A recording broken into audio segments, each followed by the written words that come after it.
Erin Montgomery is a member of a four-generation ET contactee family. She decided to share her story to help others realise that there is support available for people with abduction experiences. Erin recently released her book, Dirty Little Secret, Confessions of an Alien Contactee.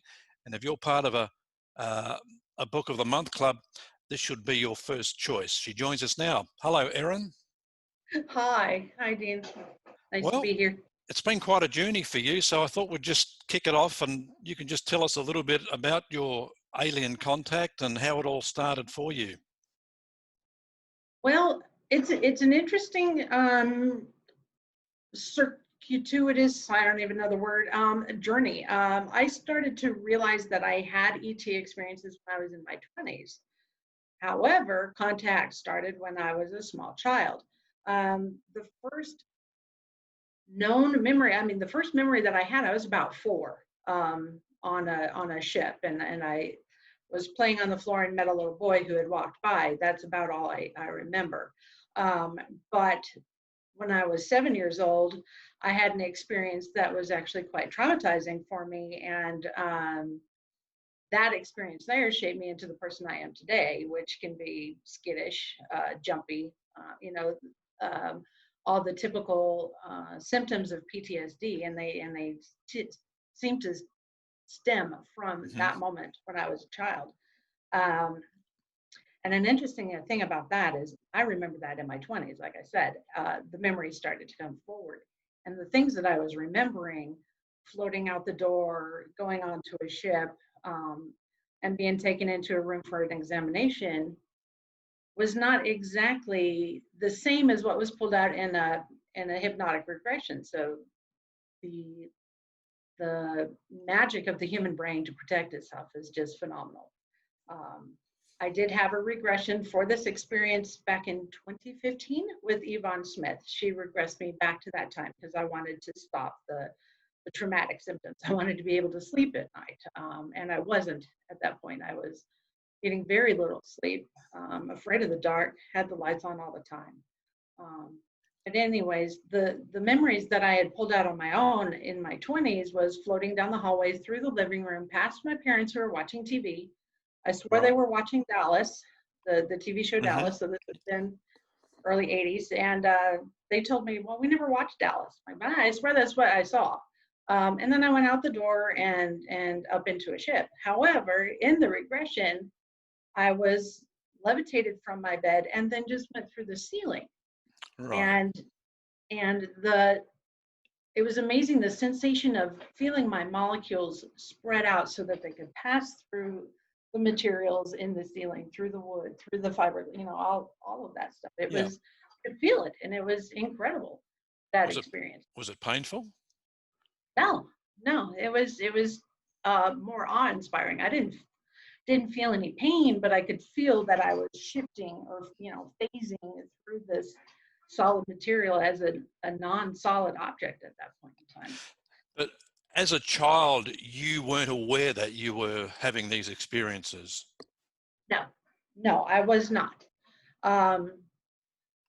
Later, as I was telling my father these things that I was remembering, and he would say, there was a time I remember walking by your bedroom door and you were talking to somebody, but nobody was there. And you were telling them that you wanted to go home and that you wanted to die.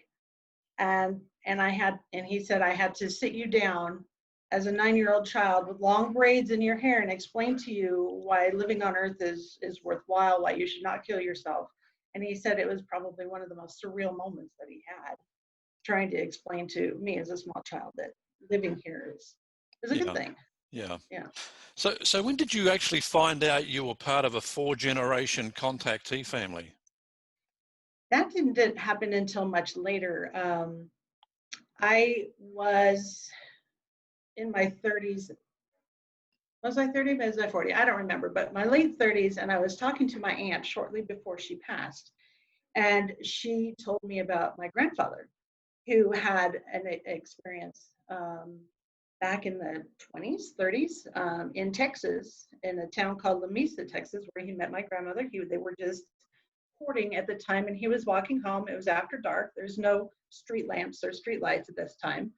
And a bright light shone down from the heavens onto him, and he was terrified, and he ran home as fast as he could, dove under the covers, and the light just penetrated through the window.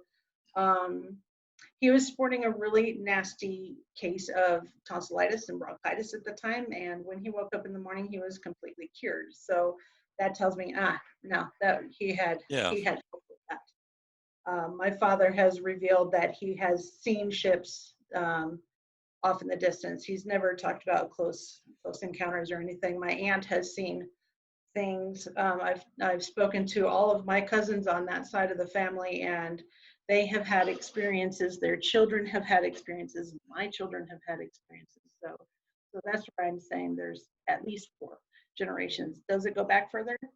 Maybe. I don't know. I would like to find out, but I don't know how. Yeah. Is there a why to all this? Why is it your family that's been targeted? I wish I knew that. I know that we're not the only family that has been targeted. I know other people who are also in this at least 4 generation moment where, their children, their parents, and their grandparents have all had experience. I personally think that there is a very big push on genetic manipulation. I think that we've been monitored for a very long time, and things have been altered and changed. I believe that we're drawn to be with certain people so that we do breed, just it feels like love and all of this, and then you have children, but it may not have been our original ideas. I think that a lot of that is planted in our minds.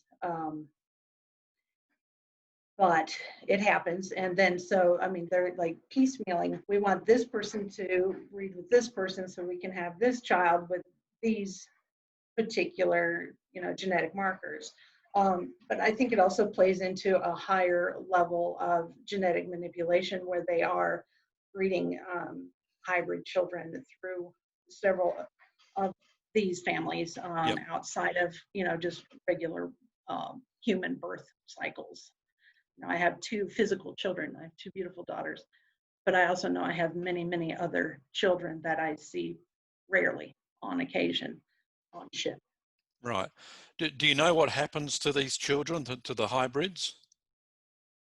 I don't know the ins and outs of their daily life. However, I do know that they need the contact with their parents. They need to feel love. They need to feel the human bond. And I have been on ship many times with my own children, just playing in loving moments and tender moments, getting to know them a little bit.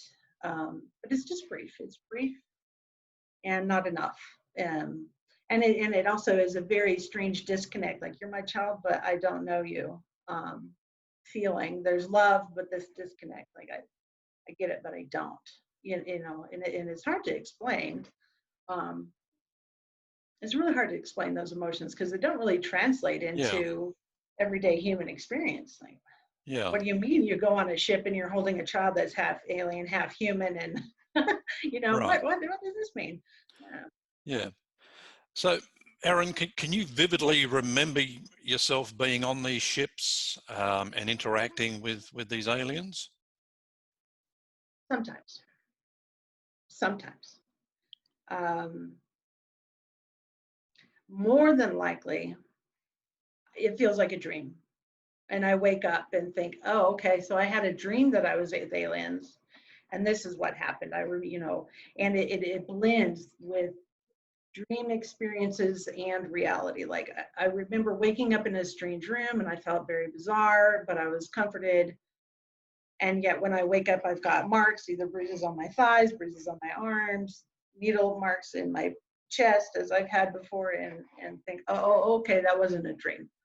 That was not a dream. That really happened. Is it because my brain is protecting me from the very strange experience of being on an alien ship? Right. It could be.